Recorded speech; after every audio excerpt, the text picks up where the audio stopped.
ಆಡಳಿತ ಯಂತ್ರಕ್ಕೆ ಪತ್ರಿಕೆಗಳು ಪರಿಣಾಮಕಾರಿಯಾಗಿ ಕೆಲಸ ಮಾಡುತ್ತದೆ. ಗುರುಮಹಾಂತ ಶ್ರೀಗಳು ಶನಿವಾರ ಹಿರಿಯ ಪತ್ರಕರ್ತ ಡಿಬಿಕೆ ಸರಾಫ ವೇದಿಕೆಯಲ್ಲಿ ಕರ್ನಾಟಕ ಕಾರ್ಯನಿರತ ಪತ್ರಕರ್ತ ಸಂಘ ಇಳಕಲ್ ತಾಲೂಕಾ ಘಟಕ ಆಶಾದೀಪ ಸಂಸ್ಥೆಯ ದಿಶಾ ಕೇಂದ್ರದಲ್ಲಿ ಏರ್ಪಡಿಸಲಾದ ಪತ್ರಿಕಾ ದಿನಾಚರಣೆ ಹಾಗೂ ಸತ್ಕಾರ ಸಮಾರಂಭವನ್ನು ಪೂಜ್ಯರು, ವೇದಿಕೆ ಮೇಲಿದ್ದ ಗಣ್ಯರು ಸಸಿಗೆ ನೀರೆರೆಯುವ ಮೂಲಕ ಉದ್ಘಾಟಿಸಿದರು. ಬಾಗಲಕೋಟೆ ಜಿಲ್ಲಾ ಕರ್ನಾಟಕ ಕಾರ್ಯನಿರತ ಪತ್ರಕರ್ತರ ಸಂಘದ ಜಿಲ್ಲಾ ಅಧ್ಯಕ್ಷ ಆನಂದ ದಲಮಂಜನ್ ಮುಖ್ಯ ಅತಿಥಿಯಾಗಿ ಮಾತನಾಡಿ ಕಾನಿಪ ಸಂಘಕ್ಕೆ 100 ವರ್ಷಗಳ ಇತಿಹಾಸವಿದೆ. ಪಾಲಕರು ತಮ್ಮ ಮಕ್ಕಳ ಕೈಯಲ್ಲಿ ಪತ್ರಿಕೆ ಇಲ್ಲವೇ ಪುಸ್ತಕ ಕೊಡಿ, ಮೊಬೈಲನ್ನು ಕೊಡಬೇಡಿ ಎನ್ನುತ್ತಾ ಪತ್ರಕರ್ತರು ಪ್ರಾಮಾಣಿಕವಾಗಿ ಆತ್ಮಾವಲೋಕನ ಮಾಡಿಕೊಳ್ಳಿರಿ ಎಂದರು. ಸ್ಪಂದನ ಪದವಿ ಪೂರ್ವ ಕಾಲೇಜಿನ ಪ್ರಾಚಾರ್ಯರಾದ ಅಮರೇಶ ಕೌದಿ, ಚಂದ್ರು ಅಪ್ಪಾಜಿ, ರಘು ಹುಬ್ಬಳ್ಳಿ ಅತಿಥಿಗಳಾಗಿ ಪಾಲ್ಗೊಂಡಿದ್ದರು. ಹಿರಿಯ ಪತ್ರಕರ್ತ ಸಾಮಾಜಿಕ ಹೋರಾಟಗಾರ ನಾಗರಾಜ ಹೊಂಗಲ ಉಪನ್ಯಾಸಕರಾಗಿ ಪತ್ರಿಕೆ, ಪತ್ರಿಕೋದ್ಯಮ ಮತ್ತು ಪತ್ರಕರ್ತರ ವಿಷಯವಾಗಿ ಮಾತನಾಡುತ್ತಾ ಪತ್ರಕರ್ತರು ಸಮಾಜ ಸೇವೆ, ಹೋರಾಟ, ಸರ್ಕಾರದೊಂದಿಗೆ ರಾಯಭಾರಿಯಾಗಿ, ಸಾಮಾಜಿಕ ಕೊಂಡಿಯಾಗಿ ಕರ್ತವ್ಯವನ್ನು ನಿರ್ವಹಣೆ ಮಾಡಿದರೆ ಸಮಾಜ ಸುಧಾರಿಸಬಲ್ಲದು. ಪತ್ರಕರ್ತರು ತಮ್ಮಷ್ಟಕ್ಕೆ ತಾವೇ ನೀತಿ ಸಂಹಿತೆಯನ್ನು ವಿಧಿಸಿಕೊಳ್ಳಬೇಕು ಎಂದರು. ಇದೇ ಸಂದರ್ಭದಲ್ಲಿ ಪತ್ರಕರ್ತರ ಮಕ್ಕಳು ಎಸ್ಎಸ್ಎಲ್ಸಿ ಪರೀಕ್ಷೆಯಲ್ಲಿ ಅಧಿಕ ಅಂಕ ಪಡೆದವರು, ಪತ್ರಿಕಾ ವಿತರಕರು, ಸಮಾಜದಲ್ಲಿ ವಿವಿಧ ಕ್ಷೇತ್ರಗಳಲ್ಲಿ ಸಾಧನೆಗೈದವರಿಗೆ ರಾಜ್ಯ ಪ್ರಶಸ್ತಿ ವಿಜೇತ ಸಂಗಣ್ಣ ಗದ್ದಿ ಮೊದಲಾದವರನ್ನು ಗೌರವಿಸಿ ಸತ್ಕರಿಸಲಾಯಿತು. ಸತ್ಕಾರಕ್ಕೆ ಉತ್ತರವಾಗಿ ಸಂಗಣ್ಣ ಗದ್ದಿ ಮಾತನಾಡಿದರು. ಸಭೆಯ ಅಧ್ಯಕ್ಷತೆಯನ್ನು ಕರ್ನಾಟಕ ಕಾರ್ಯನಿರತ ಪತ್ರಕರ್ತರ ಸಂಘದ ಇಳಕಲ್ ತಾಲೂಕು ಘಟಕದ ಅಧ್ಯಕ್ಷ ವಿನೋದ್ ಬಾರಿಗಿಡದ್ ವಹಿಸಿದ್ದರು. ಶಂಕರ ಮಂಡಿ ಪ್ರಾರ್ಥಿಸಿದರು. ಕೆಎಚ್ ಸೋಲಾಪುರ ಸ್ವಾಗತಿಸಿದರು. ಮಹಾಂತೇಶ ಯಲಬುರ್ತಿ ಪರಿಚಯಿಸಿದರು. ಶಿರಸಪ್ಪ ಪತ್ತಾರ್ ಪ್ರಾಸ್ತಾವಿಕವಾಗಿ ಮಾತನಾಡಿದರು. ವೀರೇಶ ಶಿಂಪಿ ನಿರೂಪಿಸಿದರು. ಮುರ್ತುಜಾ ಕಂದಗಲ್ಲ ವಂದಿಸಿದರು.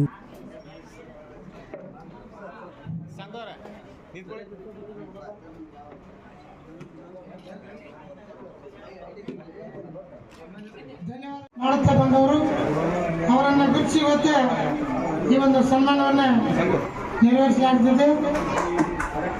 ಅವರಿಗೆ ತುಂಬ ಧನ್ಯವಾದಗಳನ್ನ ಸಲ್ಲಿಸುತ್ತಾ ಈಗ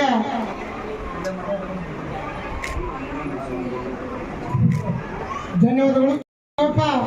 ಸುಲ್ತಾನ್ಪುರ್ ಅವರು ಮೂಲತಃ ಕಂಗೇಲ್ ಗ್ರಾಮದವರು. ಇಲ್ಕಲ್ ನಗರಕ್ಕೆ ಕಳೆದ ಕೆಲವು ವರ್ಷಗಳಿಂದ ಛಾಯಾಗ್ರಾಹಕರಾಗಿ ತಮ್ಮ ಒಂದು ಸೇವೆಯನ್ನು ನಡೆಸುತ್ತಾ ಬಂದಿದ್ದು, ನಮ್ಮ ಒಂದು ಪತ್ರಿಕೆಗಳಿಗೆ ಸದಾ ತಮ್ಮ ಛಾಯಾಚಿತ್ರವನ್ನು ನೀಡುತ್ತಾ ಇವತ್ತೇ ಉತ್ತಮ ಛಾಯಾಚಿತ್ರ ಪ್ರಶಸ್ತಿಯನ್ನು ತಮ್ಮದಾಗಿಸಿಕೊಂಡಿದ್ದಾರೆ. ಅಂದಾಜು 3000 ಕಿಲೋಮೀಟರ್ ನಡೆದಂಥ ವ್ಯಕ್ತಿ ಈ ಒಂದು ಪಾದಯಾತ್ರೆ ಮೂಲಕ ರಕ್ತದ ಗುಂಪು ಅತ್ಯಂತ ವಿರಳವಾದಂಥ ಒಂದು ರಕ್ತದ ಗುಂಪು ಇವರು ನಡೆದಿದ್ದಕ್ಕಾಗಿ ಈ ಒಂದು ಸನ್ಮಾನ. ಕ್ಷೇತ್ರಗಳಲ್ಲಿ ವಿಶೇಷವಾಗಿ ಮಹಿಳೆಯರಿಗೆ ತಮ್ಮದೇ ಆದಂಥ ಕೊಡುಗೆಯನ್ನು ನೀಡಿದಂಥ ಶ್ರೀಮತಿ ಲಕ್ಷ್ಮೀಬಾಯಿ ಹಾಗೂ ಶ್ರೀಮತಿ ನಿಂಗಮ್ಮರವರಿಗೆ ಸನ್ಮಾನ.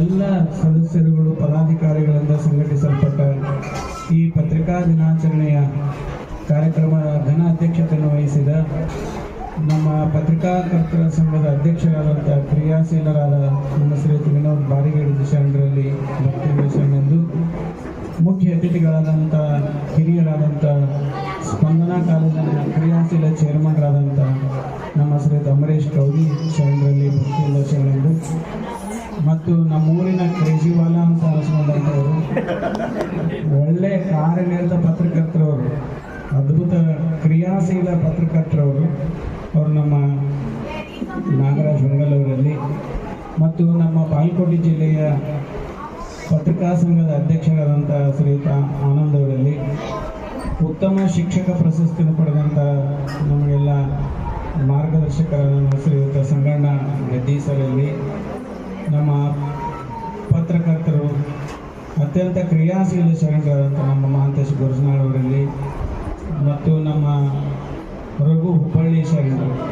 ಏನಾದರೂ ನಮ್ಮ ತಾಲೂಕಿನಲ್ಲಿ ಅಂಗವಿಕಲರು ಏನಾದರೂ ಒಂದು ದಾರಿ ಕಂಡಿದ್ರೆ ನಮ್ಮ ರಘು ಹುಬ್ಬಳ್ಳಿ, ನಮ್ಮ ಚಂದ್ರು ಅಪ್ಪಾಜಿ ಶರಣರು, ಚಂದ್ರು ಅಪ್ಪಾಜಿ ಅವರಲ್ಲಿ, ಇಲ್ಲಿ ನಡೆದ ಎಲ್ಲ ಪೂಜ್ಯ ಎಲ್ಲ ಪತ್ರಕರ್ತರಲ್ಲಿ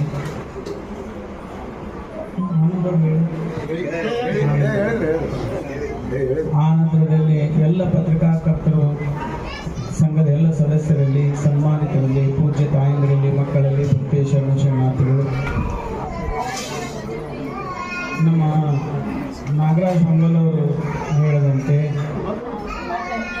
ಮತ್ತು ನಮ್ಮ ಸಿರಸು ಪತ್ತಾರವರು ಅವರು ಹೇಳಿದಂತೆ ನಮ್ಮ ಸಂಗಣ್ಣ ಗದ್ದಿಯವರು ಇವತ್ತು ಇಂದಿನ ದಿನಮಾನದ ಪ್ರಸ್ತುತವಾದಂಥ ಗಂಭೀರ ಚಿಂತನೆಗಳನ್ನು ಅವರಿಗೆ ಮುಂದೆ ಇಟ್ಟು ನಿಮಗೆ ಎಷ್ಟರ ಮಟ್ಟಿಗೆ ಎಲ್ಲರಿಗೂ ಅರ್ಥಕತೆ ಗೊತ್ತಾಗಂಗಿಲ್ಲ. ಆದರೆ ಕೆಲವರಂತೂ ಅರ್ಥ ಮಾಡ್ಕೊಂಡಿರ್ತಾರೆ. ಇಲ್ಲಿ ಒಳ್ಳೆ ಪ್ರಬುದ್ಧ ಶರಣರಿದ್ದಾರೆ. ಇಲ್ಲಿ ಇವತ್ತು ನಿನ್ನೆ ಹುಡುಗದಲ್ಲಿ ಹೇಳಿದೆ, ಪತ್ರಿಕೆ ಇರಲಿಲ್ಲ ಅಂದ್ರೆ ಇದು ಕತ್ತಲ ರಾಜ್ಯ ಆಕಿತ್ತು. ಪತ್ರಿಕೆ ಇರಲಿಲ್ಲ ಅಂದ್ರೆ ಕತ್ತಲ ರಾಜ್ಯ ಆಕಿತ್ತು. ಪತ್ರಿಕೆ ಇರೋದ್ರಿಂದ ಬೆಳಕಿನ ರಾಜ್ಯ ಆಗಿದೆ. ಹೀಗೆ ಆಡಳಿತ ಯಂತ್ರದ ವೈಫಲ್ಯಗಳನ್ನು, ಅಂದ್ರೆ ವೈಫಲ್ಯ ಅನ್ನೋದಕ್ಕಿಂತಲೂ ಎಲ್ಲಿ ಆಡಳಿತ ಯಂತ್ರ ತಪ್ತತಿ, ಆಡಳಿತದಿಂದ ಎಲ್ಲಿ ಜನರಿಗೆ ಅನ್ಯಾಯ ಆಗತಿ, ಆಡಳಿತ ಯಂತ್ರಕ್ಕೆ ಒಂದೊಂದು ಸಲ ಏನಾಗಿರ್ತೈತೆ ಅಂದ್ರೆ ಕೆಲಸದ ಭರಾಟೆಯಲ್ಲಿ ನಾವೇನು ಮಾಡ್ತೇವೆ ಅನ್ನೋದು ಗೊತ್ತಾಗಂಗಿಲ್ಲ. ಅಷ್ಟೊಂದು ಬ್ಯುಸಿ ಇರ್ತಾರೆ ಅವರು. ಆ ಬ್ಯುಸಿ ಇದ್ದ ಸಂದರ್ಭದಲ್ಲಿ ಅವ್ರಿಗೇನಾಗತ್ತೆ, ಹಿಂದೆ ಮುಂದೆ ಸ್ವಲ್ಪ ಗೊತ್ತಾಗಂಗಿಲ್ಲ. ಅಂಥದ್ರಲ್ಲಿ ಏನಾಯ್ತು, ಏನು ಎಡವಟ್ಟಾಯ್ತು, ಏನು ತಪ್ಪಾಯ್ತು ಅನ್ನೋದನ್ನು ಕಂಡು ಹಿಡಿದು ಅವರಿಗೆ ಮಾರ್ಗದರ್ಶನ ಮಾಡುವಂಥ ಒಂದು ವ್ಯವಸ್ಥೆ ಅಂದರೆ ಪತ್ರಿಕಾರಂಗ. ಆಡಳಿತ ಯಂತ್ರಕ್ಕೆ ಮಾರ್ಗದರ್ಶನ ಮಾಡುವಂಥ ಒಂದು ವ್ಯವಸ್ಥೆ ಅಂದರೆ ಪತ್ರಿಕಾರಂಗ. ಈ ಆಡಳಿತ ಯಂತ್ರದಿಂದ ಜನರಿಗೆ ಲಕ್ಷಾಂತರ ಜನರಿಗೆ ಕಲ್ಯಾಣ ಆಗ್ತದೆ ಆಡಳಿತ ಯಂತ್ರದಿಂದ. ಅದಕ್ಕೆ ಆಡಳಿತ ಯಂತ್ರ ಸರಿ ಆತಂದ್ರೆ ಲಕ್ಷಾಂತರ ಜನರಿಗೆ ಕಲ್ಯಾಣ ಆಗ್ತಿರ್ತೈತಿ. ಅದಕ್ಕೆ ಆಡಳಿತ ಯಂತ್ರಕ್ಕೆ ಜನ ಕಲ್ಯಾಣಕ್ಕಾಗಿ ಏನು ಮಾರ್ಗದರ್ಶನ ಬೇಕು, ಆ ಮಾರ್ಗದರ್ಶನವನ್ನು ಆಡಳಿತ ಯಂತ್ರಕ್ಕೆ ಸುಮಾರು 100 ವರ್ಷಗಳಿಂದ ಆಡಳಿತ ಯಂತ್ರ ಕೊಡ್ತಕ್ಕಂಥ ಕಾರ್ಯವನ್ನು ಪತ್ರಿಕೆ ಮಾಡ್ಕೋತ ಬಂದೈತಿ. ಅದಕ್ಕಾಗಿ ಯಾವಾಗಲೂ ಕೂಡ ಆಡಳಿತ ಯಂತ್ರ ಅದಕ್ಕೆ ಹಾನಿಗೆ ಕಂಟ್ರೋಲ್ ಮಾಡೋದು ಯಾವುದಂದರೆ ಅಂಕುಶನೇ. ಹಾಗೆ ಆಡಳಿತ ಯಂತ್ರವನ್ನು ಕಂಟ್ರೋಲ್ ಮಾಡೋದು ಯಾವುದು ಅಂತಂದರೆ ಅದು ಪತ್ರಿಕಾರಂಗನೇ. ಅದು ಯಾವಾಗಲೂ ಹಾನಿ ಅಂಕುಶದ ಕಡೆ ಲಕ್ಷ್ಯ ಇರ್ತೈತೆ ಅಂತ. ಹಂಗೆ ಆಡಳಿತ ಯಂತ್ರಕ್ಕೆ ಯಾರ ಕಡೆ ಲಕ್ಷ್ಯ ಇರ್ತೈತೆ ಅಂದ್ರೆ ಪತ್ರಿಕೆಯವ್ರ ಕಡೆ ಲಕ್ಷ್ಯ ಇರ್ತೈತೆ ಅಂತ. ಅದನ್ನು ಮನಸ್ಸಿನಾಗ ಇಟ್ಕೊಂಡೇನ ಅವ್ರು ಕೆಲಸ ಮಾಡ್ತಿರ್ತಾರೆ. ಹಂಗೆ ಆಡಳಿತ ಯಂತ್ರಕ್ಕೆ ಅಷ್ಟೊಂದು ಪರಿಣಾಮಕಾರಿಯಾಗುವಂಥ ಕಾರ್ಯವನ್ನು ಪತ್ರಿಕಾರಂಗ ಮಾಡ್ಕೊತ ಬಂದೈತಿ. ನಮ್ಮ ಅದನ್ನೆಲ್ಲ ಉದಾಹರಣೆಯನ್ನೆಲ್ಲ ಹೇಳಿದ್ರು ಅವರೆಲ್ಲ.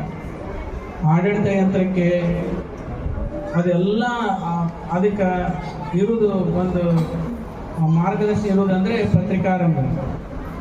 ಅದಕ್ಕೆ ಈಗ ಏನಾಗ್ಬಿಟ್ಟೈತೆ ಅಂತಂದ್ರೆ ಪತ್ರಿಕೆಯವರ ಆಡಳಿತ ಯಂತ್ರಕ್ಕೆ ಮಾರ್ಗದರ್ಶನ ಮಾಡ್ತಾರ ಅಂದ್ರೆ ಮನಸ್ಸಿನಾಗ ಏನಾರ ಇತ್ತಂದ್ರೆ ಆಡಳಿತ ಯಂತ್ರ ಅದು ಪತ್ರಿಕಾರಂಗಕ್ಕೆ ಸ್ವಲ್ಪ ಅಳಕಿರ್ತದೆ, ಪತ್ರಿಕಾರಂಗದ ಬಗ್ಗೆನೇ ಅಳಕಿರ್ತದೆ.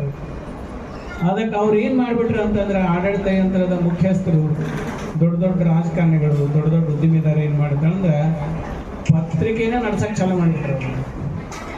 ಅದರದ್ದೇ ಹೆದರಿಕೆ ಇರ್ತದೆ. ಈಗ ಅದನ್ನ ಟಿವಿಯನ್ನ ಖರೀದಿ ಮಾಡಿದ್ರು, ಪತ್ರಿಕೆಯನ್ನ ಖರೀದಿ ಮಾಡಿದ್ರು.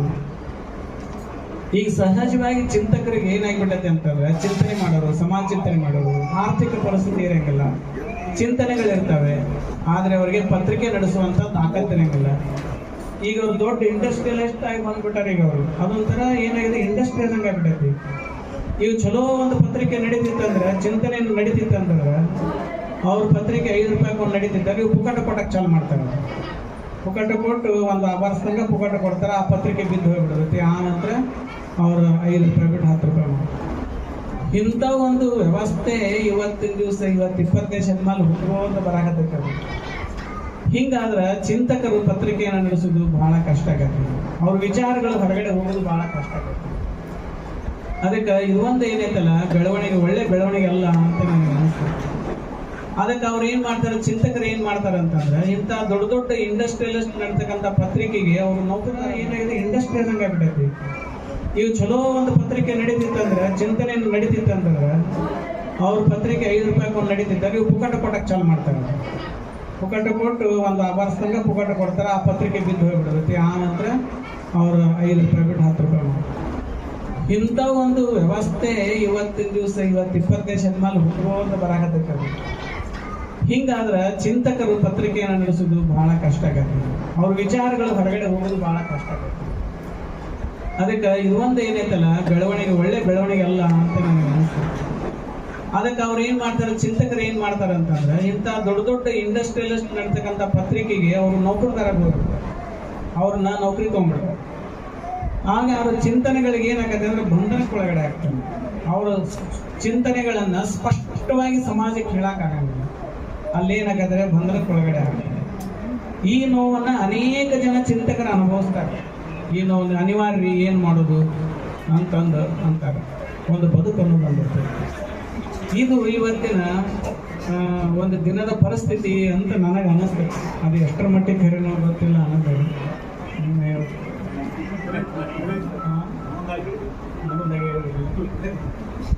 ಅದಕ್ಕಾಗಿ ಇದನ್ನ ಯಾರು ಪರಿಹರಿಸ್ಬೇಕು ಅಂದ್ರೆ ಪರಮಾತ್ಮನೇ ಪರಿಹರಿಸ್ಬೇಕು. ಅಂಥದ್ದೊಂದು ವ್ಯವಸ್ಥೆ ಐತಿ. ಈಗ ಮಾತಾಡ್ಕೊಂಡು ಒಂದು ಇಂಡಸ್ಟ್ರಿ ಏನೈತಲ್ಲ, ಅವರು 4-5 ಟಿವಿನೇ ಖರೀದಿ ಮಾಡ್ಯಾರಂತ, ಒಂದು 10 ಪತ್ರಿಕೆನೇ ಖರೀದಿ ಮಾಡ್ಯಾರಂತ. ಮತ್ತೆ ಎಲ್ಲಾ ಪತ್ರಿಕೆಗಳು ಅವ್ರು ಏನ್ ಮಾಲಕ್ ಏನ್ ಹೇಳ್ತಾರೆ ಅದ್ರಂಗ ನಡಿಬೇಕಲ್ಲ. ಮತ್ತೆ ಯಾವುದನ್ನು ಸಮಾಜದಿಂದ ಸತ್ಯವಾದ ಸಂಗತಿ ಹೊರಗಡೆ ಬರುವಂತ ಪ್ರಸಂಗಗಳೇನಿರಂಗಿಲ್ಲ, ಕಡಿಮೆ ಇರ್ತವೆ. ಇವತ್ತು ಒಂದು ಅಮೆರಿಕಾದಲ್ಲೇ ಒಂದು ಘಟನೆ ಹೇಳಿದ್ರು ಅವರು. ಪತ್ರಕರ್ತರು, ಸಂಪಾದಕರು ಎಷ್ಟು ನಿಷ್ಠುರವಾಗಿರ್ತಾರಂದ್ರೆ, ಎಷ್ಟು ಸ್ಪಷ್ಟವಾಗಿರ್ತಾರಂದ್ರ, ಎಷ್ಟು ಸತ್ಯವಾಗಿರ್ತಾರಂತಂದ್ರ, ಅಮೇರಿಕಾದ ಪ್ರೆಸಿಡೆಂಟ್ ಜಗತ್ತಿನ ಎಲ್ಲಾ ಪತ್ರಿಕೆಯವರು ಅವತ್ತಿನ ದಿವಸ ಅವ್ರಿಗೆ ಊಟಕ್ಕೆ ಕರೆದಿರ್ತಾರೆ. ಲೀಡಿಂಗ್ ಪೇಪರ್ಸ್ ಅಂತ ಏನಿರ್ತಾವು, ಊಟಕ್ಕೆ ಕರೆದಿರ್ತಾರೆ. ಅವಾಗ ಅಮೇರಿಕಾದಲ್ಲಿರ್ತಕ್ಕಂಥ ಒಂದು ಪತ್ರಿಕೆ ಸಂಪಾದಕ ಊಟಕ್ಕೆ ಹೋಗೋದಿಲ್ಲ. ಅಲ್ಲಿ ವೈಟ್ ಹೌಸ್ಗೆ ಹೋಗಂಗಿಲ್ಲ. ಅಲ್ಲೆಲ್ಲ ಒಳ್ಳೆ ಆದರ ಆತಿಥ್ಯ ಇರ್ತದೆ. ಈಗ ರಾಷ್ಟ್ರಪತಿ ಭವನಕ್ಕೆ ಭೋಜನಕ್ಕೆ ಕರೆದ್ರೆ ಯಾರೆಲ್ಲ ಕರೆಯಿಟ್ರು. ಆದ್ರೆ ಆ ಪತ್ರಕರ್ತರು ಏನ್ ಮಾಡೋದು, ಭೋಜನಕ್ಕೆ ಹೋಗ್ಲಿಲ್ಲ, ಊಟಕ್ಕೆ ಹೋಗ್ಲಿಲ್ಲ. ಯಾಕೆ ಹೋಗ್ಲಿಲ್ಲ ಅಂತಂದು ಅವ್ರಿಗೆ ಒಬ್ಬೊಬ್ಬರಿಗೆ ಇತ್ತು, ಸಂಪಾದಕ ಒಬ್ಬರಿಗೆ ಇತ್ತು. ಯಾಕೆ ಹೋಗ್ಲಿಲ್ಲ ಅಂತಂದು ಉಪ ಸಂಪಾದಕರಿಗೆ ಕೇಳಿದ್ರಿ, ಒಳ್ಳೆ ಇನ್ವಿಟೇಷನ್ ಬಂದೈತ್ರಿ, ಹೋಗ್ಬೇಕಿಲ್ರಿ, ಊಟ ಮಾಡೋಲ್ಲ, ಪ್ರೆಸಿಡೆಂಟ್ ಜೊತೆಗೆ ಇರಾಕ್ ಬರ್ತಿತ್ತು, ಮಾತಾಡಕ್ ಬರ್ತಿತ್ತು ಅಂತಂದ್ರ, ಇಲ್ಲ, ನಾನು ಆ ವ್ಯಕ್ತಿ ವಿರುದ್ಧವಾಗಿ ನಾ ಪತ್ರಿಕೆಯಲ್ಲಿ ಬರೆಯಕತ್ತೇನಿ, ಆ ವ್ಯಕ್ತಿ ವಿರುದ್ಧವಾಗಿ ಬರೆಯಕತ್ತೇನಿ. ನಾನೇನು ತಪ್ಪು ಅವನ ವಿರುದ್ಧವಾಗಿ ಅಂದ್ರೆ ಅವನ ಮೇಲೆ ದ್ವೇಷದಿಂದ ಬರೆಯಕತ್ತಿಲ್ಲ, ಅವನ ತಪ್ಪುಗಳನ್ನು ಎತ್ತಿ ಬರೆಯಕತ್ತೇನೆ ನಾನು. ಮತ್ತು ಅವನಂತೇಳಿ ಹೋಗಿ ಊಟ ಮಾಡ್ಕೊಂಡ್ ಬಂದೆ ಅಂದ್ರೆ ಅವನ ಇನ್ಫ್ಲೂಯೆನ್ಸ್ ನನ್ನ ಮ್ಯಾಗ ಆಗಬಾರ್ದು. ಅದಕ್ಕೆ ಸತ್ಯ ಹೊರಗೆ ಬರಕ್ಕೆ ತೊಂದರೆ ಆಗೈತಿ. ಅದಕ್ಕೆ ನಾ ಸತ್ಯವನ್ನ ಬರೀಬೇಕು, ಅವನ ಇನ್ಫ್ಲೂಯೆನ್ಸ್ ನನಗೆ ಆಗಬಾರ್ದು ಅಂತ ನೋಡ್ಕೊಳ್ಳಿ. ಎಷ್ಟು ಸೂಕ್ಷ್ಮವಾದಂಥ ಚಿಂತನೆ ಇದೆ. ಹಂಗ ಪತ್ರಿಕಾಕರ್ತರ ಜಗತ್ತಿನಲ್ಲಿ ಇರ್ತಾರ, ಸಮಾಜದಲ್ಲಿ ಇರ್ತಾರ ಅಂತ ಹೇಳ್ಕೊಂಡು ಸಮಾಜ ಎಷ್ಟು ಚಂದಾಗಿ ನಡೆದೈತಿ. ಅದಕ್ಕಾಗಿ ಇದನ್ನ ಇನ್ನೂ ಜನ ಒಳ್ಳೆಯವರದಾರ, ರಾಜಕಾರಣಿಗಳು ಕೆಲವು ಮಂದಿ ಒಳ್ಳೆಯವರದಾರ. ಆದರೂ ಕೂಡ ಎಲ್ಲರೂ ಪ್ರಜೆಗಳು ಮತ್ತು ರಾಜಕಾರಣಿಗಳು, ಉದ್ದಿಮೆದಾರರು ಎಲ್ಲರೂ ಸೇರಿಕೊಂಡು ಪತ್ರಿಕೆಯವರೇ ಎಲ್ಲರಿಗೂ ಮಾರ್ಗದರ್ಶನ ಮಾಡ್ತಾರೆ. ಪ್ರಜೆಗಳು ಹೆಂಗಿರ್ಬೇಕು ಅನ್ನೋದನ್ನ ಅವರೇ ಮಾರ್ಗದರ್ಶನ ಮಾಡ್ತಾರೆ. ಉದ್ದಿಮೆದಾರ ಹೆಂಗಿರ್ಬೇಕನ್ನ ಅವರೇ ಮಾರ್ಗದರ್ಶನ ಮಾಡ್ತಾರೆ. ರಾಜಕಾರಣಿಗಳು ಹೆಂಗಿರ್ಬೇಕು ಅನ್ನೋದನ್ನ ಅವರೇ ಮಾರ್ಗದರ್ಶನ ಮಾಡ್ತಾರೆ. ಮಾರ್ಗದರ್ಶನ ಮಾಡತಕ್ಕಂಥ ಶಕ್ತಿ, ಚಿಂತನೆ ಶಕ್ತಿ ಇವತ್ತಿನ ಪತ್ರಿಕಾ ರಂಗಕ್ಕೆ ಐತಿ.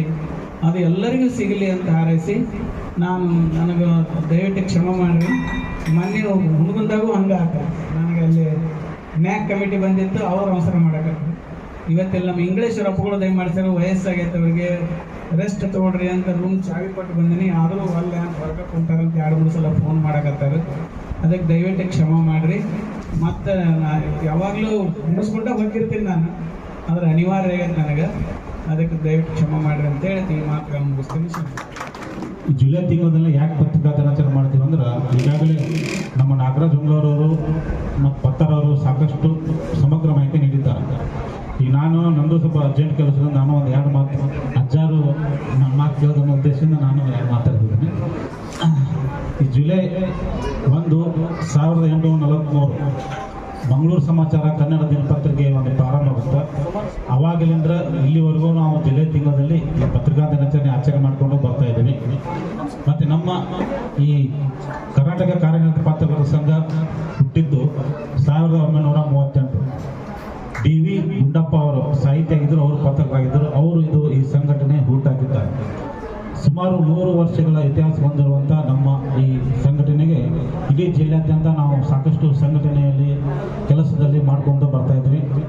ಪ್ರತಿ ವರ್ಷ ಬಾಗಲಕೋಟೆ ಜಿಲ್ಲೆ ಎಲ್ಲ ತಾಲೂಕುಗಳಲ್ಲಿ ಪತ್ರಿಕಾ ದಿನಾಚರಣೆ ಮಾಡಿದ ನಂತರ ಕೊನೆಗೆ ನಮ್ಮ ಬಾಗಲಕೋಟೆ ಜಿಲ್ಲೆಯಲ್ಲಿ ನಾವು ಅಂತಿಮ ಅಂದರೆ ಮುಕ್ತಾಯ ಸಮಾರೋಪ ಸಮಾರಂಭ ಹಾದಿಯಲ್ಲಿ ನಾವು ಪತ್ರಿಕಾ ದಿನಾಚರಣೆ ಆಚರಣೆ ಮಾಡ್ತೀವಿ.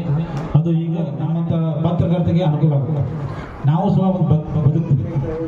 ಈಗ ಶ್ರೀಗರು ಹೇಳಿದ್ರು, ಇತ್ತೀಚೆಗೆ ಬಂಡವಾಳಶಾಹಿಗೆ ಸಾಕಷ್ಟು ಇಸುಕವಂತ. ಸರಿ, ಹಿಂದೆ ಪತ್ರಿಕಾ ರಂಗ ಅಂತ ಇತ್ತು. ಹಿಂದೆ ಎಲ್ಲ ನಮ್ಮ ಹಿರಿಯ ಪತ್ರಕರ್ತರು ಎಲ್ಲ ಅವರು ಪತ್ರಿಕಾ ರಂಗದಲ್ಲಿ ಕೆಲಸ ಮಾಡಿ ಕಷ್ಟ ನೋವುದಿಂದ ಅವರು ಸಾಕಷ್ಟು ಅನುಭವದಿಂದ ತಮ್ಮದೇ ಆದಂಥ ಒಂದು ವ್ಯಕ್ತಿತ್ವ ರೂಪಿಸ್ಕೊಂಡಿದ್ರು. ಆದರೆ ಈಗ ಹಂಗಾಗಲ್ಲ. ಯಾಕಂದರೆ ಪತ್ರಿಕಾ ರಂಗ ಹೋಗಿ ಪತ್ರಿಕೆ ಉದ್ಯಮ ಆಗಿದೆ. ಪತ್ರಿಕೆ ಉದ್ಯಮ ಆಗೋದ್ರಿಂದ ಉದ್ಯಮದಾರರು ನಮ್ಮ ಪತ್ರಿಕೆಯನ್ನು ಖರೀದಿ ಮಾಡ್ತಿದ್ದಾರೆ. ಅವ್ರು ಬಂಡವಾಳ ಹಾಕಿದ ಮೇಲೆ 1 ಕೋಟಿ ಬಂಡವಾಳ ಹಾಕಿದ್ರೆ ಇದಕ್ಕೆ ಎಷ್ಟು ಲಾಭ, ಒಂದು ವರ್ಷಕ್ಕೆ ನಮ್ಗೆ ಎಷ್ಟು ಲಾಭ ಬರುತ್ತೆ, ಲಾಭ ಇರಬೇಕಾದ್ರೆ ಏನು ಮಾಡಬೇಕು, ಹೆಂಗೆ ನಾವು ಇದು ಪ್ರಚಾರ ಮಾಡಬೇಕು, ಹೆಂಗೆ ನಾವು ಏನು ಮಾಡಬೇಕು. ಅದಕ್ಕೆ ಸುದ್ದಿ ನಾವು ಮುಖ್ಯ ಅಲ್ಲ, ನಮಗೆ ಜಾಹೀರಾತು ಮುಖ್ಯ ಅಂತ ಹೇಳ್ತಾರೆ. ಸುದ್ದಿ ಕಡಿಮೆ ಮಾಡ್ತಾರೆ. ಮತ್ತು ಇನ್ನೊಬ್ಬರು ಜಾಹೀರಾತು ಕೊಡೋ ವ್ಯಕ್ತಿ ಬಗ್ಗೆ ನಾವು ಹೆಚ್ಚು ಸುದ್ದಿ ಬರುವಂಗಿಲ್ಲ. ಯಾಕಂದ್ರೆ ನಮಗೆ ಅವ್ರಿಗೆ ಆದಂಥ ಒಂದು ರೆಸ್ಟ್ರಿಕ್ಷನ್ ಇರುತ್ತೆ. ಹೀಗಾಗಿ ನಾವೆಲ್ಲ ಈಗ ನಮ್ಮಂಥ ಪ್ರಜ್ಞಾವಂತರು ಮತ್ತು ಪ್ರಾಮಾಣಿಕ ಪತ್ರಕರ್ತರು ಸಾಕಷ್ಟು ತೊಂದರೆ ಆಗುತ್ತೆ. ಯಾಕಂದ್ರೆ ನಮ್ಮಲ್ಲಿ ಬಡತನ, ಅಷ್ಟು ಉದ್ದಿಮೆ ಹಾಕಿ ಬಂಡವಾಳ ಹಾಕಿ ನಮಗೆ ಆಗಲ್ಲ. ನಾವು ಅದಕ್ಕೆ ಬಂಡವಾಳ ಕೈಲಿ ಹೋಗಿ ನಾವು ಕೆಲಸ ಮಾಡುವಂಥ ಸ್ಥಿತಿ ನಿರ್ಮಾಣ ಆಗುತ್ತೆ. ಈ ನಿಟ್ಟಿನಲ್ಲಿ ಆಯೋಜನೆ ಮಾಡಿರ್ತಕ್ಕಂತಹ ಈ ಒಂದು ಪತ್ರಿಕಾ ದಿನಾಚರಣೆ, ಈ ಒಂದು ಸಮಾರಂಭದ ದಿವ್ಯ ಸಾನ್ನಿಧ್ಯವನ್ನು ವಹಿಸಿರ್ತಕ್ಕಂತಹ ಪರಮ ಪೂಜ್ಯ ಗುರು ಮಹಾಂತ ಸ್ವಾಮೀಜಿಯವರ ಪಾದಾರವಿಂದಗಳಲ್ಲಿ ಕೊಡಮಟ್ಟು, ವೇದಿಕೆ ಮೇಲೆ ಇರತಕ್ಕಂತಹ ಇಳಕಲ್ ತಾಲೂಕು ಪತ್ರಕರ್ತರ ಸಂಘದ ಅಧ್ಯಕ್ಷರು ಸಹೋದರರು ಆದ ವಿನೋದ್ ಬಾರಿಗಿಡದವರೇ, ಆಶಾದೀಪ ಸಂಸ್ಥೆಯ ರಘು ಹುಬ್ಬಳ್ಳಿಯವರೇ, ಚಂದ್ರು ಅಪ್ಪಾಜಿಯವರೇ, ಆತ್ಮೀಯ ಗುರುಗಳಾದ ಕೌದಿಯವರೇ, ಸ್ನೇಹಿತರಾದ ಸಂಗಣ್ಣ ಗದ್ದಿಯವರೇ, ಆನಂದ್ ದಲ್ಬಂಜನ್ ಅವರೇ, ಹಾಗೂ ಇಲ್ಲಿ ನೆರೆದಿರ್ತಕ್ಕಂತಹ ಎಲ್ಲ ಸಹೋದರರೇ ಸಹೋದರಿಯರೇ, ಎಲ್ಲರಿಗೂ ಶರಣಾರ್ಥಿ. ಇವತ್ತು ಪತ್ರಿಕಾ ದಿನಾಚರಣೆ. ಇದೇ ಒಂದು ಸಂದರ್ಭದಲ್ಲಿ ನಮ್ಮ ಹಿರಿಯರ ಭೀಮಣ್ಣ ಸರಾಫ್ ಅವರನ್ನು ನಾವು ಇವತ್ತು ನೆನಲೇಬೇಕು. ಯಾಕಂದರೆ ನಾವೆಲ್ಲ ಚಿಕ್ಕವರಾಗಿದ್ದಂಥ ಸಂದರ್ಭದಲ್ಲಿ ಈ ಒಂದು ಇಳಕಲ್ ನಗರದಲ್ಲಿ ಒಂದು ಪತ್ರಿಕೆಯನ್ನು ಹುಟ್ಟುಹಾಕಿ ಭೀಮಣ್ಣ ಸರಾಫ್ ಅವ್ರದ್ದು. ಈ ಕಾರ್ಯಕ್ರಮದಲ್ಲಿ ಬಂದಿಲ್ಲ ಬಾಬು ಅವರು ಕೂಡ ನಮ್ಮ ಇಳಕಲ್ ನಗರದ ಈ ಒಂದು ಪತ್ರಿಕಾ ರಂಗದಲ್ಲಿ ದೊಡ್ಡ ಹೆಸರು. ಸರಾಫ್ ಅವರು 80ರ ದಶಕದಲ್ಲಿ 83-84 ಇರಬೇಕು, ಕ್ರಾಂತಿ ವಾಣಿ, ಯಾಕೆ ಬಂದ ಸರ್ ಕ್ರಾಂತಿ ವಾಣಿ ಅಂತಕ್ಕಂಥ ಒಂದು ಪತ್ರಿಕೆಯನ್ನು ಸ್ಥಾಪಿಸಿ ಸಾಕಷ್ಟು ನಗರದ ಒಂದು ಪ್ರಾಸ್ತಾವಿಕವಾಗಿ ಮಾತಾಡ್ತಕ್ಕಂಥ ಸಂದರ್ಭದಲ್ಲಿ ಸಾಕಷ್ಟು ವಿಚಾರಗಳನ್ನು ಪ್ರಸ್ತಾಪ ಮಾಡಿದರು. ಬಾಗಲಕೋಟೆ ಜಿಲ್ಲೆಗೆ ಸಂಬಂಧಪಟ್ಟಂತಹ, ಬಿಜಾಪುರ ಜಿಲ್ಲೆಗೆ ಸಂಬಂಧಪಟ್ಟಂತಹ ಪತ್ರಿಕಾ ಬೆಳವಣಿಗೆ, ಪತ್ರಕರ್ತರ ಬಗ್ಗೆ. ನಾವು ಭಾರತೀಯ ಪತ್ರಿಕಾರಂಗ, ಕರ್ನಾಟಕದ ಪತ್ರಿಕಾರಂಗದ ಇತಿಹಾಸವನ್ನು ಅವಲೋಕನ ಮಾಡೋದಾದರೆ, ಪತ್ರಿಕೆಗಳು ಯಾಕೆ ಬಂದವು ಅನ್ನೋದನ್ನು ನಾವು ಇವತ್ತು ತಿಳ್ಕೊಳ್ಬೇಕಾದಂಥ ಹೆಚ್ಚು ಅಗತ್ಯ ಇದೆ. ಪತ್ರಿಕೆಗಳು ಯಾಕೆ ಟಿ ವಿ ಮಾಧ್ಯಮಗಳು ಇರಲಿಲ್ಲ. ಪತ್ರಿಕೆಯನ್ನು ಮುದ್ರಣ ಮಾಡಿ ಅದನ್ನು ಮನೆ ಮನೆಗೆ ತಲುಪಿಸೋದೇ ದೊಡ್ಡ ಸಾಹಸದ ಕೆಲಸ ಆಗಿತ್ತು. ಅಂತಹ ಒಂದು ದಿನಮಾನಗಳಲ್ಲಿ 19ನೇ ಶತಮಾನದ ಮಧ್ಯಭಾಗದಲ್ಲಿ ಪತ್ರಿಕೆಯನ್ನು ಆರಂಭಿಸುವುದಂದರೆ ಸಣ್ಣ ಕೆಲಸ ಆಗಿರಲಿಲ್ಲ. ಅದು ಒಂದು ಸಾಮ್ರಾಜ್ಯಶಾಹಿ ವ್ಯವಸ್ಥೆಯ ವಿರುದ್ಧ ಜನಾಭಿಪ್ರಾಯವನ್ನು ಕ್ರೋಢೀಕರಣ ಮಾಡಲಿಕ್ಕೆ ಪತ್ರಿಕಾರಂಗ ಹುಟ್ಕೊಂತು. ಬ್ರಿಟಿಷರ ಒಂದು ದಬ್ಬಾಳಿಕೆ ಭಾರತೀಯರ ಮೇಲೆ ಏನು ನಡೀತಾ ಇತ್ತು ಅದರ ಬಗ್ಗೆ ಜಾಗೃತಿ ಮೂಡಿಸಲಿಕ್ಕೆ, ಸ್ವಾತಂತ್ರ್ಯ ಹೋರಾಟಕ್ಕೆ ಸ್ಫೂರ್ತಿ ತುಂಬಲಿಕ್ಕೆ ಪತ್ರಿಕೆಗಳು ಹುಟ್ಟುಕೊಂಡವು. ಅದಕ್ಕಾಗಿ ಪತ್ರಿಕೆಗಳಲ್ಲಿ ಯಾವ ವಿಷಯಗಳು ಮುದ್ರಣ ಆಗ್ತಾ ಇದ್ವು, 1843 ಜುಲೈ 1ರಂದು ಮಂಗಳೂರಿನಲ್ಲಿ ಮಂಗಳೂರು ಸಮಾಚಾರ ಅಂತಕ್ಕಂಥ ಒಂದು ಪತ್ರಿಕೆಯನ್ನು ಹರ್ಮನ್ ಮೋಂಗ್ಲಿಂಗ್ ಅಂತವರು ಸ್ಥಾಪನೆ ಮಾಡಿ ಅದರ ಸಂಪಾದಕರಾಗಿ ಆ ಒಂದು ಪತ್ರಿಕೆಯನ್ನು ಆರಂಭ ಮಾಡ್ತಾರೆ. ಮಂಗಳೂರು ಸಮಾಚಾರ ಪತ್ರಿಕೆ ಕರ್ನಾಟಕದಲ್ಲಿ ಮೊಟ್ಟ ಮೊದಲಿಗೆ ಆರಂಭವಾದಂಥ ಪತ್ರಿಕೆ ಕರಾವಳಿಯ ಮಂಗಳೂರಿನಲ್ಲಿ ಮಂಗಳೂರು ಸಮಾಚಾರ ಪತ್ರಿಕೆ. ಅದರ ನಂತರ ನಿಧಾನವಾಗಿ ಧಾರವಾಡ ಭಾಗದಲ್ಲಿ, ಬೆಳಗಾವಿಯಲ್ಲಿ ಪತ್ರಿಕೆಗಳು ಆರಂಭಗೊಂಡವು. ವಾಗ್ದೇವಿ ಆರಂಭವಾಯಿತು, ಚಂದ್ರೋದಯ ಆರಂಭವಾಯಿತು, ಕರ್ನಾಟಕ ಕಥಾಮಂಜರಿಗಳು ಬಂದವು ಪತ್ರಿಕೆಗಳು. ಮೊಟ್ಟ ಮೊದಲ ದಿನಪತ್ರಿಕೆ ವಾಗ್ದೇವಿ ಅಂತಕ್ಕಂಥ ಪತ್ರಿಕೆ ಬಂತು. ವಾಗ್ದೇವಿ ಪಾಕ್ಷಿಕ ಪತ್ರಿಕೆ, ನಂತರ ದಿನಪತ್ರಿಕೆ ಆಯಿತು. ನಂತರ 1932ರಲ್ಲಿ ಸಂಯುಕ್ತ ಕರ್ನಾಟಕ ಪತ್ರಿಕೆ ಬಂತು ಬೆಳಗಾವಿ ಹುಬ್ಬಳ್ಳಿಗಳಿಂದ. ಈಗ ರಾಜ್ಯದ ನಾನಾ ಭಾಗಗಳಲ್ಲಿ ಮುದ್ರಣ ಆವೃತ್ತಿಯಲ್ಲಿ ಪ್ರಕಟಗೊಳ್ತಾ ಇದೆ. ಅತ್ಯಂತ ಹಳೆಯ ಪತ್ರಿಕೆ ಸಂಯುಕ್ತ ಕರ್ನಾಟಕ. ಇವತ್ತಿನ ದಿವಸ ಅಲ್ಲಿಂದ ಇಲ್ಲಿ ತನಕ ಸಾಕಷ್ಟು ಪತ್ರಿಕೆಗಳು ಬಂದವು. ನಂತರ ರಾಜ್ಯ ಮಟ್ಟದಲ್ಲಿ ಪ್ರಜಾವಾಣಿ ಬಂತು, ಉದಯವಾಣಿ ಬಂತು, ಕನ್ನಡ ಪ್ರಭ ಬಂತು. ಇತ್ತೀಚಿನ 2000 ಆರಂಭ ಆಗ್ತಿದ್ದಂತೆ ಸಾಕಷ್ಟು ಕ್ರಾಂತಿಗಳು ಉಂಟಾದವು. ಆದರೆ ಅದಕ್ಕೆ ಸಂಬಂಧಪಟ್ಟಂಥ ಸುದ್ದಿಗಳು, ಬಹುತೇಕ ಸುದ್ದಿಗಳು ಮುಖಪುಟದಲ್ಲಿ ಬರ್ತಾ ಇರಲಿಲ್ಲ. ಇವತ್ತಿಗೂ ಕೂಡ ನೋಡ್ತೀವಿ ನಾವು, ವಿಧಾನಮಂಡಲ ಅಧಿವೇಶನ ನಡೆದರೆ ಅಲ್ಲಿ ಗಲಾಟೆ ಅಗ್ರಸ್ಥಾನ ಪಡೆಯುತ್ತೆ, ಮುಖಪುಟದಲ್ಲಿ ಪೂರ್ತಿ ಸ್ಥಾನವನ್ನು ಆಕ್ರಮಿಸಿಕೊಳ್ಳುತ್ತೆ. ಮುಖ್ಯಮಂತ್ರಿಗಳು ಯಾವುದೋ ಒಂದು ಈ ಸಾಮಾಜಿಕ ವಿಚಾರಗಳು, ಜನಪರ ವಿಚಾರಗಳ ಬಗ್ಗೆ ಮಾತಾಡಿದ್ದಲ್ಲ ನಾನು ಹೇಳ್ತಾ ಇರೋದಿಲ್ಲಿ. ಯಾವುದೋ ಒಂದು ಇವತ್ತು ನಾವು ಕೇಳ್ತಾ ಇದ್ದೀವಿ ಸಾಕಷ್ಟು ಹಗರಣಗಳು. ಇವತ್ತು ವಾಲ್ಮೀಕಿ ಹಗರಣ ನೋಡ್ತಾ ಇದ್ದೀವಿ, ಮೂಢ ಹಗರಣ ನೋಡ್ತಾ ಇದ್ದೀವಿ. ಪಕ್ಷಾತೀತವಾಗಿ ಎಲ್ಲರೂ ಶಾಮೀಲಾದಂಥ ವಿಚಾರ ಎಲ್ರಿಗೂ ಕಾಣ್ತಾ ಇದೆ, ಪತ್ರಕರ್ತರಿಗೂ ಕಾಣ್ತಾ ಇದೆ. ಆದರೆ ಇವತ್ತು ದುರಂತ ಅಂದರೆ ಪತ್ರಕರ್ತರು ಜನಪರ ಇರಬೇಕು. ಸಮಾಜ ಮಾಡಿದಾಗ ಕಗ್ಗಂತಲಲ್ಲಿ ಒಂದು ಬಿಳುಪು ದೀಪವನ್ನು ನಾವು ಕಾಣ್ತೇವೆ ಅಂತ ಹೇಳ್ತಾ ಈ ಒಂದು ನನ್ನ ಮಾತಿಗೆ ಪೂರ್ಣ ವಿರಾಮ ಹೇಳ್ತೇನೆ. ಎಲ್ರಿಗೂ ನಮಸ್ಕಾರ. ಶರಣಾರ್ಥಿ. ಶಿವಲಿಂಗಾಯ ನಮಃ. ಕಡೆಗೀಲಿಲ್ಲದ ಬಂಡಿ ಹೊಡಗೆಡುವುದೇ ಮಾಡುವುದೇ, ಕಡೆಗೀಲಿಲ್ಲದ ಬಂಡಿ ಹೊಡಗೆಡುವುದೇ ಮಾಡುವುದೇ, ಕಡೆಗೀಲು ಬಂಡಿಗಾಧಾರ. ಕಡುದರ್ಪವೇರಿದ ಒಡಲೆಂಬ ಬಂಡಿಗೆ ಮೃಡ ಶರಣರ ನುಡಿಗಡನವೇ ಕಡೆಗೀಲು ಕಾಣ ರಾಮನಾಥ. ಪರಮ ತಪಸ್ವಿ ಚಿತ್ತರಿಗೆ ಚಿಜ್ಯೋತಿಲಿಂಗಿ ಕಡಜಿಯ ಮಹಂತ ಶಿವಯೋಗಿಗಳವರನ್ನ ಮನದಲ್ಲಿ ಸ್ಮರಿಸಿಕೊಳ್ತಾ, ಇಳಕಲ್ಲಿನ ನಿರ್ಭೀತ ನಿಲುವಿನ, ಇಳಕಲ್ಲಿನ ಹೋರಾಟದ ಒಂದು ಭಾಗವೇ ಆಗಿ ಒಂದು ಜಾಗೃತಿಯನ್ನ ಉಂಟು ಮಾಡಿರ್ತಕ್ಕಂತಹ ಹಿರಿಯ ಪತ್ರಕರ್ತ ಲಿಂಗೈಕ್ಯ BK ಸರಾಫ್ ಅವರ ವೇದಿಕೆಯ ಮೇಲೆ ಕರ್ನಾಟಕ ಕಾರ್ಯನಿರತ ಪತ್ರಕರ್ತ ಸಂಘ ನೋಂದಣಿ ತಾಲೂಕಾ ಘಟಕ ಇಳಕಲ್ ಅವರು ಹಮ್ಮಿಕೊಂಡಿರ್ತಕ್ಕಂತಹ 2024ನೆಯ ವರ್ಷದ ಪತ್ರಿಕಾ ದಿನಾಚರಣೆಯ ಅಂಗವಾಗಿ ನಡೆದಿರ್ತಕ್ಕಂತಹ, ಜೊತೆಗೆ ಸತ್ಕಾರ ಸಮಾರಂಭದ ದಿವ್ಯ ಸಾನ್ನಿಧ್ಯವನ್ನು ವಹಿಸಿದ ಸದುವಿನಯದ ಸಾಕಾರವೇ ಆಗಿರತಕ್ಕಂತಹ, ಈ ನಾಡಿಗೆ ಮಾರ್ಗದರ್ಶನವನ್ನು, ಆಶೀರ್ವಚನವನ್ನು ದಯಪಾಲಿಸ್ತಾ ಬಂದಿರತಕ್ಕಂತಹ ಪರಮ ಪೂಜ್ಯ ಶ್ರೀಮನ್ ನಿರಂಜನ ಪ್ರಣವ ಸ್ವರೂಪಿ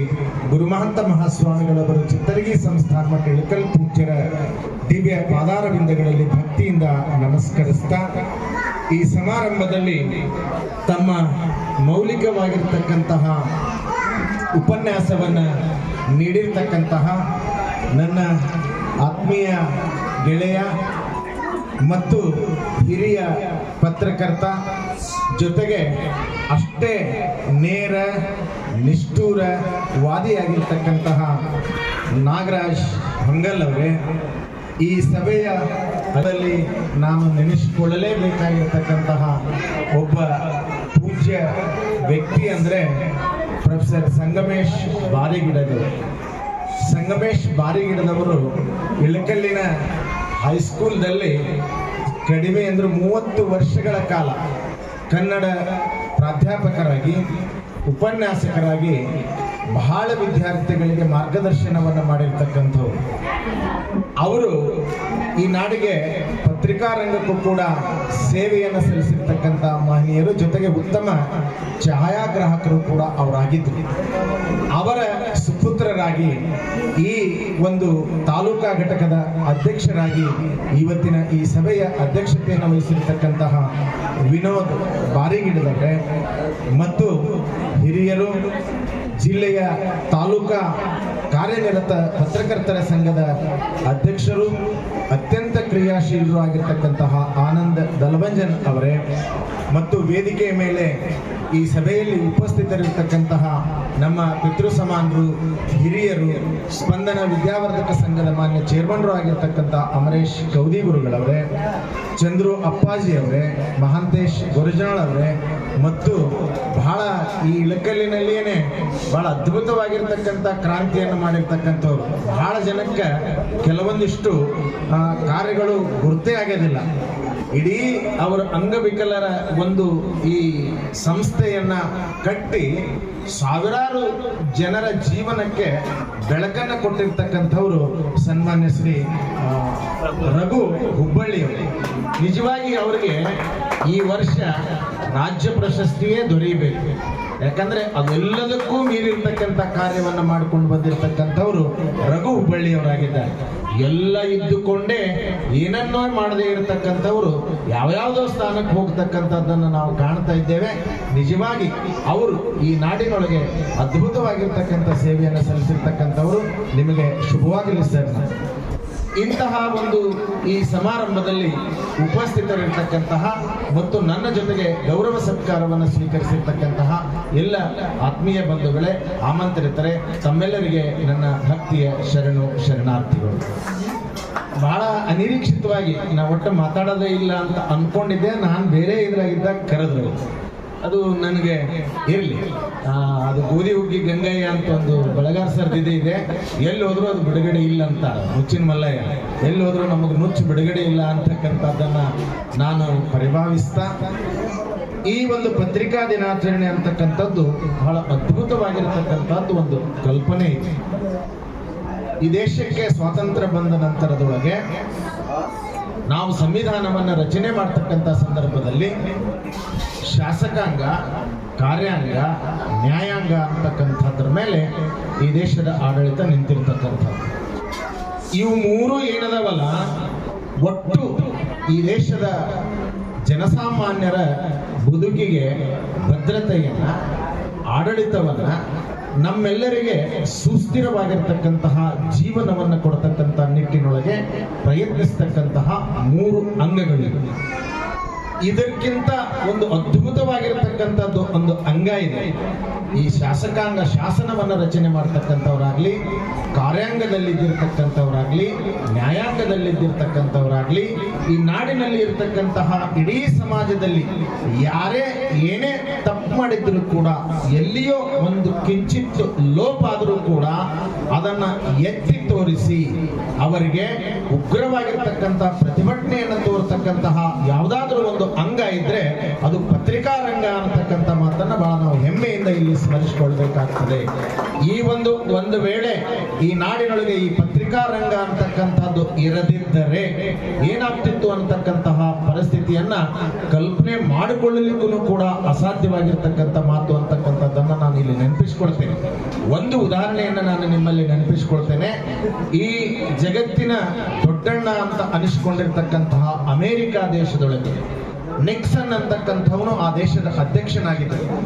ಆ ದೇಶದ ಅಧ್ಯಕ್ಷನಾಗಿರ್ತಕ್ಕಂಥವನು ಅಂದ್ರೆ ಪರಮೋಚ್ಚ ನಾಯಕ, ಅಲ್ಲಿ ಪ್ರಶ್ನಾತೀತ ನಾಯಕ. ಅಮೆರಿಕ ದೇಶ ಅಂತಂದ್ರೆ ಅಮೆರಿಕ ದೇಶದೊಳಗೆ ನಿಕ್ಸನ್ ಅಂತಕ್ಕಂಥವನು ಆ ದೇಶದ ಅಧ್ಯಕ್ಷನಾಗಿದ್ದರು. ಆ ದೇಶದ ಅಧ್ಯಕ್ಷನಾಗಿರ್ತಕ್ಕಂಥವನು ಅಂದ್ರೆ ಪರಮೋಚ್ಚ ನಾಯಕ, ಅಲ್ಲಿ ಪ್ರಶ್ನಾತೀತ ನಾಯಕ ಅಮೆರಿಕ ದೇಶ ಅಂತಂದ್ರೆ. ನಿಕ್ಸನ್ ಅಂತಕ್ಕಂತಹ ಒಬ್ಬ ವ್ಯಕ್ತಿ ಸಿಮೆಂಟ್ ಹಗರಣದಲ್ಲಿ ಸಿಕ್ಕಿ ಹಾಕಿಕೊಂಡಾಗ, ಆ ಸಿಮೆಂಟ್ ಹಗರಣ ಮಾಡಿರ್ತಕ್ಕಂತಹ ಸಂದರ್ಭದಲ್ಲಿ ಆ ದೇಶದ ಅಧ್ಯಕ್ಷನನ್ನ ರಾಜೀನಾಮೆ ಕೊಡಿಸಿರ್ತಕ್ಕಂತಹ ಯಾವುದಾದ್ರೂ ಒಂದು ವ್ಯವಸ್ಥೆ ಇದ್ರೆ ಅದು ಪತ್ರಿಕಾ ರಂಗ ಅಂತಕ್ಕಂಥದ್ದನ್ನ ನಾವು ಇಲ್ಲಿ ನೆನಪಿಸಿಕೊಳ್ಬೇಕು. ವಾಟರ್ ಗೇಟ್ ಅಂತಕ್ಕಂತಹ ಸಿಮೆಂಟ್ ಹಗರಣಗಳನ್ನು ಹೊರಗೆ ಹಾಕಿದ್ದ ಕಾರಣಕ್ಕಾಗಿನೇ ಅಮೆರಿಕದ ಅಧ್ಯಕ್ಷರನ್ನು ಕೆಳಗಿಳಿಸಿರ್ತಕ್ಕಂಥದ್ದು ಕೀರ್ತಿ ಯಾರಿಗಾದರೂ ಸಲ್ತಿದ್ರೆ ಅದು ಪತ್ರಿಕಾ ರಂಗಕ್ಕೆ ಸಲ್ಲಬೇಕು ಅಂತಕ್ಕಂಥ. ಈ ದೇಶದೊಳಗೆ, ಈ ನಾಡಿನೊಳಗೆ, ಕನ್ನಡ ನಾಡಿನೊಳಗೂ ಕೂಡ 1983ರಲ್ಲಿ ಕಾಂಗ್ರೆಸ್ಸೇತರ ಸರ್ಕಾರ ಆ ಕಾಲದಲ್ಲಿ ಅದು ಬರ್ತಿರಬೇಕಾದ್ರೆ ಆ ಕಾಲದಲ್ಲಿ ಬಂಗಾರಪ್ಪ ಮತ್ತು ಗುಂಡೂರಾವ್ ಈ ಬಮ್ ಅಂತಕ್ಕಂಥದ್ದು ಈ ನಾಡಿನೊಳಗೆ ಅದ್ಭುತವಾಗಿ ಒಂದು ಬದಲಾವಣೆಯನ್ನ, ಇಡೀ ಸರ್ಕಾರವನ್ನೇ ಬುಡಮೇಲು ಮಾಡತಕ್ಕಂತಹ, ಕಿತ್ತೊಯ್ಯತಕ್ಕಂತಹ ಶಕ್ತಿ ಯಾರಿಗಾದ್ರೂ ಇದೆ ಅದು ಪತ್ರಿಕಾ ರಂಗಕ್ಕೆ ಇತ್ತು ಅಂತಕ್ಕಂಥದ್ದನ್ನು ನಾವಿಲ್ಲಿ ಸ್ಮರಿಸಿಕೊಳ್ಬೇಕು. ಯಾಕಂದ್ರೆ ಈ ಪತ್ರಿಕೆ ಅಂತಕ್ಕಂಥದ್ದು ಆ ಕಾಲದಲ್ಲಿ ಲಂಕೇಶ್ವರವಾಗಿರ್ಬೋದು, ಖಾದ್ರಿ ಶಾಮಣ್ಣನವರಾಗಿರ್ಬೋದು, ಇನ್ನು ಅನೇಕ ಜನ ಎಷ್ಟು ನಿರ್ಭೀತ ನಿಲುವಿನಿಂದ ಅವ್ರ ಮುಖ್ಯಮಂತ್ರಿ ಫೋನ್ ಬಂದ್ರೆ ಕುಕ್ರಿ ಫೋನ್ ಅಂತಕ್ಕಂತಹ ದಾಷ್ಟ್ಯವನ್ನು ತೋರಿಸ್ತಕ್ಕಂಥ ಪತ್ರಿಕಾಕರ್ತರು ಇವತ್ತು ನಾವು ಅವತ್ತು ಕಂಡಿದ್ವಿ. ಇಲ್ಲಿ ಮಾತನಾಡ್ತಿರ್ಬೇಕಾಗಿರ್ತಕ್ಕಂಥ ಸಂದರ್ಭದಲ್ಲಿ ನಮ್ಮ ಗೆಳೆಯ ನಾಗರಾಜ್ ಹೊಂಗಲ್ ಇಡೀ ಪತ್ರಿಕಾ ರಂಗದ ಮೇಲೆ ಉತ್ತಮವಾಗಿರ್ತಕ್ಕಂಥ ಬೆಳಕನ್ನ ಚೆಲ್ಲಿದರು. ಯಾಕಂದ್ರೆ ಈ ಪತ್ರಿಕಾ ರಂಗದಲ್ಲಿ ಇಂತಹ ವೇದಿಕೆಯಲ್ಲಿ ಮಾತನಾಡಲಿಕ್ಕೆ ಬಹಳ ಎಚ್ಚರಿಕೆಯನ್ನು ವಹಿಸಿ ಮಾತನಾಡಬೇಕಾಗಿರ್ತಕ್ಕಂಥ ಸಂದರ್ಭ ನಮ್ಮದೆಲ್ಲ ಆಗಿರೋದ್ರಿಂದ, ಯಾಕಂದ್ರೆ ಇಂತಹ ವಿಷಯಗಳ ಮೇಲೆ ಬೆಳಕನ್ನು ಚೆಲ್ತಕ್ಕಂಥದ್ದು, ಸರಿ ತಪ್ಪನ್ನ ಹೇಳ್ತಕ್ಕಂಥವ್ರು ಯಾರಾದ್ರೂ ಇದ್ರೆ ಅದನ್ನ ಅವರೇ ಹೇಳ್ಬೇಕಂತ. ಯಾಕೆಂತಂದ್ರೆ ಅದರ ಒಳ ಹೊರಗುಗಳನ್ನೆಲ್ಲ ಬಲ್ಲಿರ್ತಕ್ಕಂಥವ್ರು ಅವರು. ಯಾಕಂದ್ರೆ ನಾವು ನೋಡ್ತಕ್ಕಂತಹ ದೃಷ್ಟಿಕೋನವೇ ಬೇರೆ, ಪತ್ರಿಕಾ ರಂಗದಲ್ಲಿ ಇದ್ದುಕೊಂಡು ನೋಡ್ತಕ್ಕಂಥ ದೃಷ್ಟಿಕೋನವೇ ಬೇರೆ. ಯಾಕಂದ್ರೆ ನಮಗೆ ಒಂದೊಂದು ಮುಖ ಕಾಣಿಸ್ತವೆ. ನಾವು ಯಾವುದೋ ಒಂದು ಮುಖವನ್ನು ನೋಡಿ ಮಾತನಾಡಿದ್ರೆ ಅಂತಂದ್ರೆ ಲೋಪಗಳಾಗ್ತಕ್ಕಂಥ ಸಾಧ್ಯತೆಗಳು ಉಂಟಾಗ್ತವೆ. ಅದಕ್ಕೆ ಇಂಥ ವೇದಿಕೆಯಲ್ಲಿ ಏನಾಗ್ತದೆ ಅಂತಂತಂದ್ರೆ ನಾವು ಬಹಳ ಎಚ್ಚರಿಕೆಯಿಂದ ನಮ್ಮ ಮಾತುಗಳನ್ನು ಆಡಬೇಕು ಅಂತಕ್ಕಂಥ ಎಚ್ಚರಿಕೆಯನ್ನ ನಾನು ನನಗೇನೆ ಹೇಳಿಕೊಡುತ್ತಾ, ಬಹಳ ಒಂದು ಸುಂದರವಾಗಿರ್ತಕ್ಕಂಥ ಮಾತು ಅವರು ಮೇಲಿಂದ ಮೇಲೆ ಉಚ್ಚರಿಸಿದ್ರವರು. ಇನ್ನು 1 ನಿಮಿಷ ಮುಗಿಸ್ತೀನಿ. ಬಹಳ ಉತ್ತಮವಾಗಿರ್ತಕ್ಕಂಥ ಮಾತನ್ನ ಹೇಳಿದ್ರವರು. ಆ ಮಾತು ಬಹುತೇಕ ಎಲ್ಲ ಕ್ಷೇತ್ರಗಳಿಗೂ ಕೂಡ ಅದು ಸೀಮಿತವಾಗ್ತದೆ. ಅದು ಯಾವುದೇ ಇರಲಿ, ಅದು ರಾಜಕಾರಣವಿರಲಿ, ಧರ್ಮವೇ ಇರಲಿ, ಸಮಾಜವೇ ಇರಲಿ, ಶಿಕ್ಷಣವೇ ಇರಲಿ, ಇನ್ನೊಂದು ಮುನ್ನೊಂದು ಯಾವುದೇ ಇದ್ರೂ ಕೂಡ ಅದು ಒಂದು ಮಾತನ್ನ ನಾವು ನೆನಪಿಸಿಕೊಳ್ಬೇಕು. ಅದು ಆತ್ಮಾವಲೋಕನ ಅಂತಕ್ಕಂಥ ಮಾತು.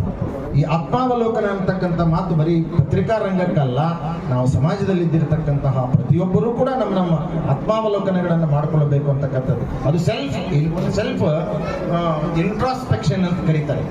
ನಾವು ನಮ್ಮನ್ನ ನಾವು ಮುಂಜಾನೆ ಸಾಯಂಕಾಲ ತನಕ ನಾವು ಏನ್ ಮಾಡಿದ್ದೇವೆ ಅಂತಕ್ಕಂಥದ್ದನ್ನ ಅವಲೋಕನ ಮಾಡಿಬಿಟ್ರೆ ಅಂತಂತಂದ್ರೆ ಉಳಿದ್ಯಾವುದರದ ಪರಿವು ಕೂಡ ನಮಗೆ ಇರದೇ ಇರ್ತಕ್ಕಂತಹ ಸಂದರ್ಭ ಬರ್ತದೆ ಅಂತಕ್ಕಂಥ ಮಾತನ್ನ ಹೇಳ್ತಾ, ಇವತ್ತಿನ ಈ ಸಂದರ್ಭದಲ್ಲಿ ನನ್ನ ವಿಷಯಕ್ಕೆ ಬರೋದಾದ್ರೆ, ಇವತ್ತು ಪತ್ರಿಕಾ ರಂಗ ಅಂತಕ್ಕಂಥದ್ದು ಬಹಳ ಜನರನ್ನ ಗುರುತಿಸಿ ಈಗ ನಾ ಹೇಳ್ತೀನಿ, ಒಂದು ಸಮಾಜದೊಳಗೆ ಬಹಳ ಪ್ರಮುಖವಾಗಿರ್ತಕ್ಕಂಥದ್ದು 2 ಕೆಲಸಗಳು ಏನು ಅಂದ್ರೆ, ಒಂದು ಗುರುತಿಸುವುದು, ಎರಡನೇದು ಗೌರವಿಸುವುದು ಅಂತಕ್ಕಂಥದ್ದು. ಯಾಕೆಂದ್ರೆ ಈ ಸಮಾಜದಲ್ಲಿ ಅನೇಕ ಜನ ಎಲೆಮರೆಕಾಯಿಗಳಂತೆ ಇರ್ತಕ್ಕಂಥದ್ದು ಮತ್ತು ಉತ್ತಮವಾಗಿರ್ತಕ್ಕಂಥ ಸೇವೆಯನ್ನು ಮಾಡಿರ್ತಕ್ಕಂಥವ್ರು ಸಾಕಷ್ಟು ಕಡೆ ನಾವು ಕಾಣ್ತಾ ಇರ್ತೇವೆ.